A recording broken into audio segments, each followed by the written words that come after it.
L'histoire du fleur-de-lysée remonte aux guerres féodales, à l'époque qui a donné naissance à l'art héraldique. Les guerres féodales opposaient des combattants de même race, méconnaissables dans leurs casaques de cuir et de métal. Pour se reconnaître dans la mêlée, les guerriers lançaient leur cri de guerre. Celui des rois de France était « Montjoie Saint-Denis ». En art héraldique, ce cri de guerre est devenu la devise. Les boucliers, en bois ou en cuir, s'étaient peu à peu renforcés de pièces de métal.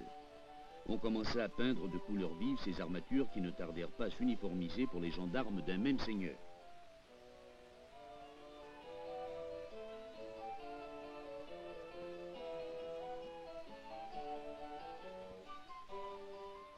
L'héraldique était née.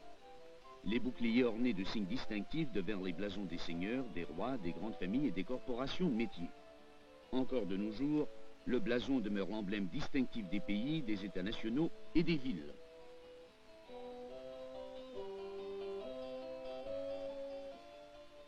Bientôt apparurent les étendards qui s'ornaient de symboles identiques à ceux des boucliers. Ce furent les bannières des grands seigneurs et les penons des chevaliers. Ces étendards donnèrent au drapeau qui est devenu le plus familier des emblèmes héraldiques. Dans les guerres modernes, le drapeau n'a plus de fonction tactique, mais sa signification primitive subsiste toujours. Il demeure un signe de ralliement pour la poursuite d'un idéal commun.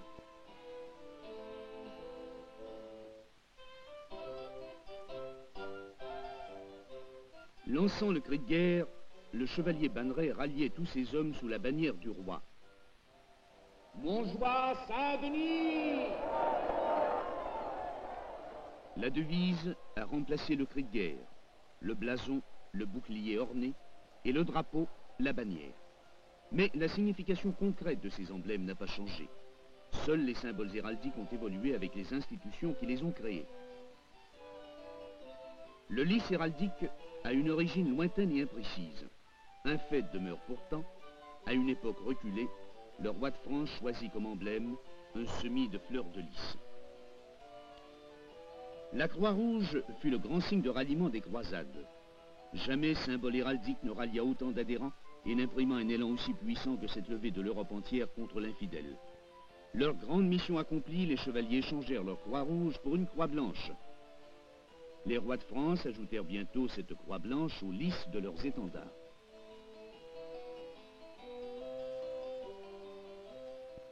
Et ainsi, la grande civilisation française ne tarda pas à s'enrichir des symboles les plus prestigieux de l'art héraldique.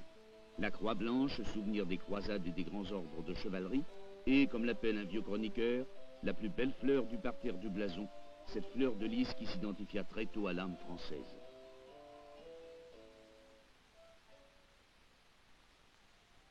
« 1534. Une ère nouvelle commence, celle des grandes découvertes au-delà des mers.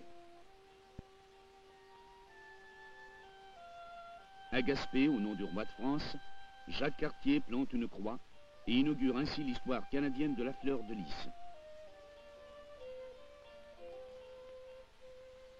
1608. Champlain, avec une poignée d'hommes, entreprend d'implanter la civilisation française dans un monde nouveau, plus vaste que l'Europe. Champlain fixa l'emplacement de cette première habitation en fonction de sa valeur stratégique au bord de la grande voie fluviale du Saint-Laurent. C'est sur ce site que naîtra Québec, d'où partiront découvreurs, explorateurs, colonisateurs et missionnaires pour aller porter l'emblème de la civilisation française aux confins de tout un continent.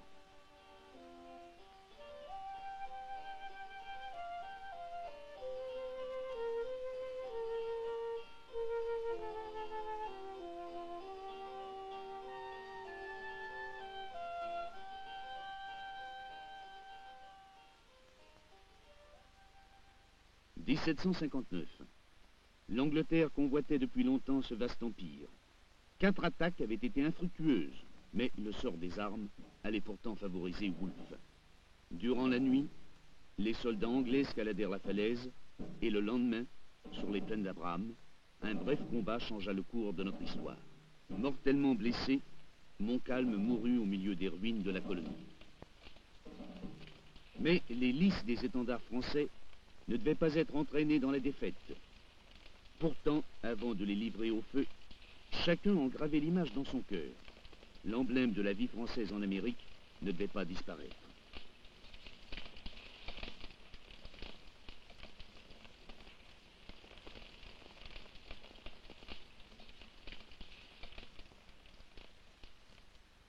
« 1763.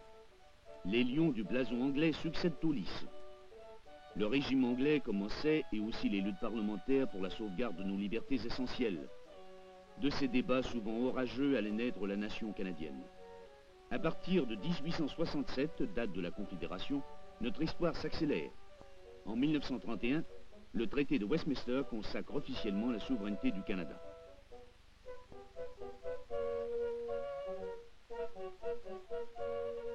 Cette souveraineté, notre Constitution la partage entre l'État fédéral et les États provinciaux selon leurs juridictions respectives.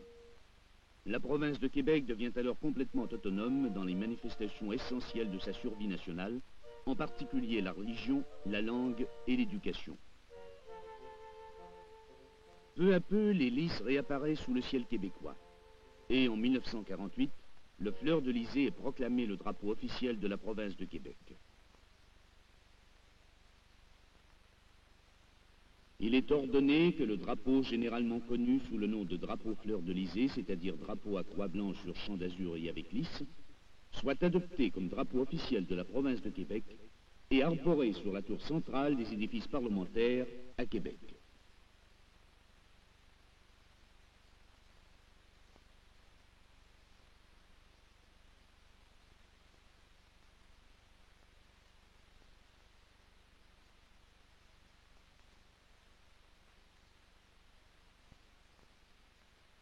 Drapeau, devise, blason sont inséparables dans ce qu'ils représentent. Par notre blason et notre devise, le drapeau fleur-de-lysée devient un emblème héraldique nouveau et distinctif, celui des citoyens de la province de Québec.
Le chevalier Banneret ralliait tous ses hommes sous la bannière du roi. Ainsi, le drapeau fleur-de-lysée doit-il nous rallier tous autour de notre devise « Je me souviens » et des valeurs nationales symbolisées dans nos armoiries.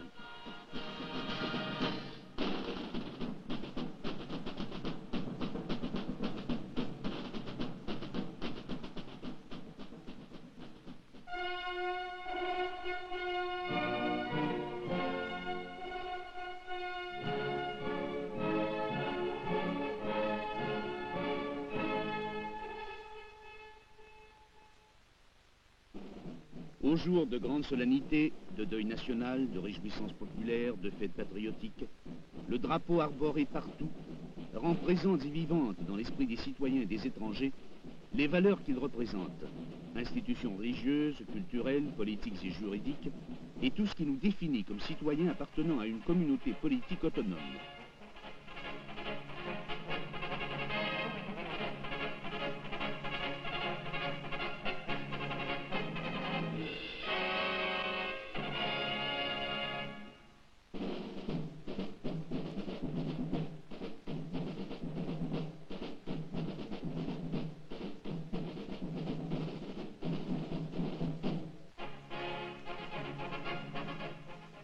Le drapeau fleur-de-lysée ne symbolise pas seulement l'âme de notre province.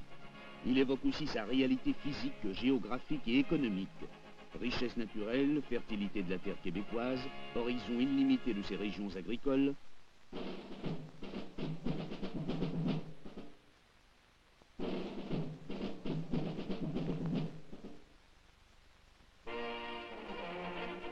Opulence de la forêt laurentienne, richesse à peine exploitée malgré l'essor de ses industries forestières.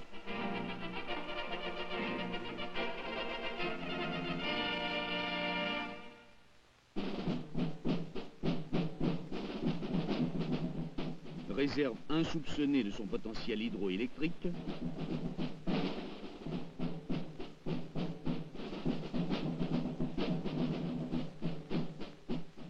Fécondité de ses lacs, de ses rivières, de son fleuve.